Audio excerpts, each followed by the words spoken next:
Narcissistic abuse, so many people ask certain questions, and sometimes we can go over these questions over and over again.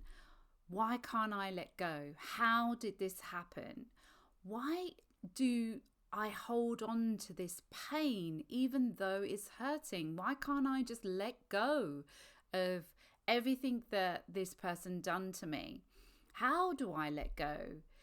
Unfortunately, it's not as simple as just starting over or just getting over a normal, healthy relationship. So, how do I let go of the past identity I've created and the stories? We looked at some of this last week in terms of the stories that we tell, and I want to dig even deeper. And I've reached to Eckhart Tolle's work to help navigate some of this, the common trauma responses, because rumination is one of the common trauma responses that gets overseen because it's the inability to be able to process everything that's happened. And I really want to explore this because a lot of the times rumination occurs to people, or is a common trauma response to people that are really good at analyzing things. So why is there an inability to stop the rumination, and why is rumination so difficult to deal with and live with? It's because rumination actually stops us from actually being present in the now. And from last week, one of the comments was that this really resonated with Eckhart Tolle's work, so I've gone to it and got my book out again. So we're going to explore this further and how it applies to narcissistic abuse. So if you have been in a situation where you're listening to someone talk about the same thing over and over again, maybe even for decades, and actually you're finding that you're holding on to something for so long, and it's like you're stuck in a maze of going in a loop round and round, and life is carrying on and you feel stuck and you just don't know if there is a way out, if you can ever stop. And you might have even got to a point where you're thinking, I'm just going to carry on the way I am because there's no way of stopping this and it's becoming an addiction. You might be trying so hard to find a way out. And if you were to look at yourself as if you're looking at a friend, a good friend, you will start to see that you're struggling and you're suffering, but there's still a part of you that's unwilling to break free because you're stuck in an old identity, or perhaps it's a current identity. And that can be the frustration of being in a trauma bond sometimes. So if there is someone that's watching or listening and is thinking, yeah, I know someone that is going through this, or you're actually seeing, actually it's me, and you know this is kind of off, but you're consistently in this psychological pain, this loop, and you can't figure out how to break free and feel that sense of harmony internally where you can get peace, then carry on listening to this podcast. But before we dive in, a quick message. If you've been listening and watching to this, but you haven't had a moment yet to click on the subscribe button, if you have gained anything at all that's valuable from this series or the podcast, honestly, it would mean so much to me if you could click and subscribe on the button right now, because it is your support. It's only through people like you and me that have been through this, so that not only will you be able to get access to the free releases first and get notified when, a podcast or video comes out, but you will support other people to find this information. You will support other people in healing from narcissistic abuse, and it will help me to continue with the content. So thank you so much again, as always, for your support. It genuinely means so much to me to be able to continue to do this work so that we can all create more freedom from narcissistic trauma in the world, not just for yourself, but for others around you. So make sure you do click and subscribe, and let's dive into the conversation. So after observing people that are super smart and they're in this situation where they've got a trauma bond, people that are super good at analysing, they're good at fixing things and overcoming difficult situations.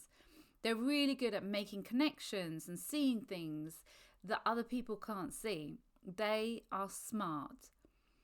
These people, and this could be you that I'm talking about, you can get stuck in a trauma bond for longer. Why? Because of the rumination. Rumination is when we go over everything again and again and again in our head, and we're reliving the scenario. And I did talk about this in the last podcast, but I want to build on it with this one. Rumination means we're reliving what's happened. Now, what happens when we relive something?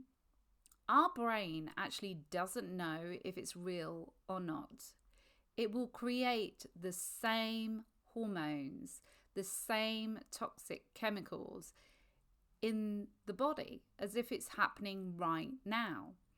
So what does that mean for you? If it means that the chemicals in your body are being released over and over again.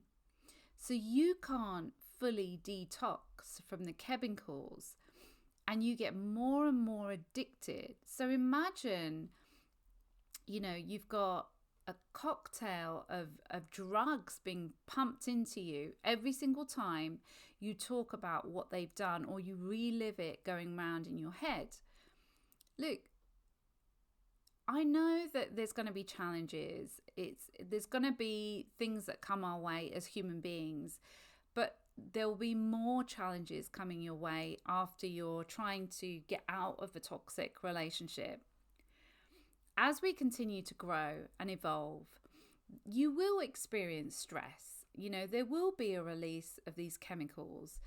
But it's after a toxic relationship, if we don't stop retelling the story, we've lost that kind of baseline, everyday baseline, of peace and harmony.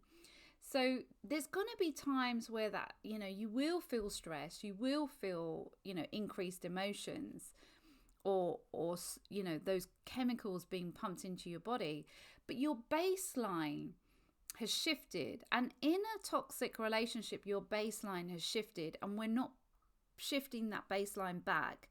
So there's a level of peace and harmony a lot of the time. And we can't figure out how to get back to our normal, authentic self.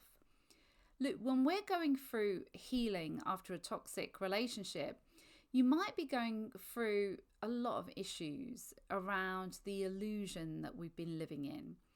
There could be illusion around the finances. Perhaps you're having to divorce because they've created an illusion that you were in a loving relationship and now they're with somebody else. There's so much betrayal. Or just the illusion of around the breakup. Or it could be that you're having to change your career now also because you're just not being on your A game or being... You found that the narcissistic toxic relationship impacted your confidence so much and your self-esteem, or that the chemicals that you were releasing created a lot of panic attacks or anxiety. It's normal and it's understandable that this relationship would have impacted you in some way, shape or form in your life. Not just the relationship, but in lots of different ways. How then can we be in the present moment? You can't be in the now when you're constantly thinking about all the things that have happened, because you have to deal with all these problems on a day-to-day level, and it's taking up all this energy, any energy that you have. You may have a challenge that you immediately need to deal with. For instance, if you were going for a walk and a lion turned up, you're not going to be thinking about all the things that are going on in your life. You're going to be dealing with, how do I keep myself safe here? Interestingly, we do get into the present moment. We're forgetting everything else, and our head's not going to be ruminating about all the things that be going round and round in our head before. We have to learn somehow, because it is possible for us, if we need to be able to get into the present moment so that we feel safe to be you in the now. You need to slowly wean yourself off of the toxic chemicals that are getting pumped into your body every single time you think of the narcissist and what they did. The moment you can feel safe in the now is the moment that you can start to change your life for the future. Because your spiritual being is our spirituality is our future extension, or our future, and it's an extension of the state of consciousness that we have in the present moment. That is what Eckhart Tolle talks about. If your state of consciousness is negative right now because you're living in the past, it's likely that we're going to attract negativity into our future. And this can be seen with other methods like law of attraction. It's basically saying whatever you're thinking and where you are right now, what vibration you're resonating with right now, your state of consciousness, if it's negative because you're reliving the past, it's likely you're going to attract negativity in your future. And that's how you're feeling right now. We have to find a way of stopping the chemicals in our body being produced by the brain by going over and over things in the past. Then, this whole thing about positive attitude and being positive, and then you're already positive. Just by being in the moment, being in the now, being you're positive. You're positive. If you can really be now in the moment right now, you're already positive. You have this kind of innate wisdom that you can pull through, that there's a part of you that already knows how you can get through all of this. And it's a lot you've got to get through. But there inside of you, there's a part of you that knows you can get through this. It will tell you your next best step. It's when the anxiety kicks in, we don't listen to our guidance. We're switched off from our guidance system. And perhaps you've got a lot of pain around self-worth because you can't invest in the healing so that you can move forward. Perhaps there's a block around releasing emotional barriers to love. You might think that you're not worthy of love. Maybe you feel you shouldn't be feeling emotional about anything and you have to carry on. These might be the difficulties that you feel in the present moment. When we can actually sit and be in the present moment, we're going to feel all the emotional pain. We're going to become aware that we're carrying so much emotional pain that our body feels different from what it used to. We feel anxiety, but we've been numbing it all down and pushing it all down to try and carry on and survive.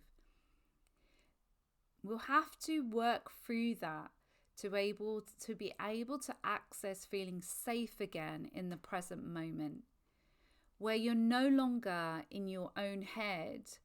You have to give yourself the chance to appreciate everything that you have by being present. So you can access the resources available to us, such as joy, happiness, and start moving forward. You can't feel joy unless you're in the moment. You can't feel happiness unless you're in the moment. And the narcissist, this is the best part. The narcissist is all about power and control. The narcissist cannot take away from you your present moment, this moment, right now. You can have peace right now. You can walk and enjoy the goodness around you, the flowers, the birds, there's so much peace around you, the love around you. As long as you can be present with people that you love, you can then feel the love you have in the present moment. If you want to make the most of 2024, if you want to stop the stories in your head, then please do look at the resources section. I do have a program called Reclaim Your Power. It's a 21-day program. It's a great toolbox of helping you process the anxiety that might come up in the now because of everything that's happened. It might help you process some of the pain, the emotional pain that you're carrying, and the thoughts. We talk through how to process your thinking patterns so you stop that rumination, so you can start being present in the now. Look, it is a difficult path to heal after toxic relationships, and there's different elements that you need to heal so you can feel whole again, to be in the moment. But remember, the most important thing in this healing journey is to be gentle, to be loving, to know that you have done your best. You no longer want to allow the narcissist to speak to you in the way that they did or treat you in the way they did. Then start speaking to yourself in a loving way. Treat yourself as if you are so important. Be kind, be loving, be compassionate. Remember, you're incredible. So if this is something that you want to look at, please do look at the resources section. This really is a way of getting yourself back to who you want to be. Remember, you are amazing, and sending you so much love as always. Till next time, as we really go deeper into how to find happiness again.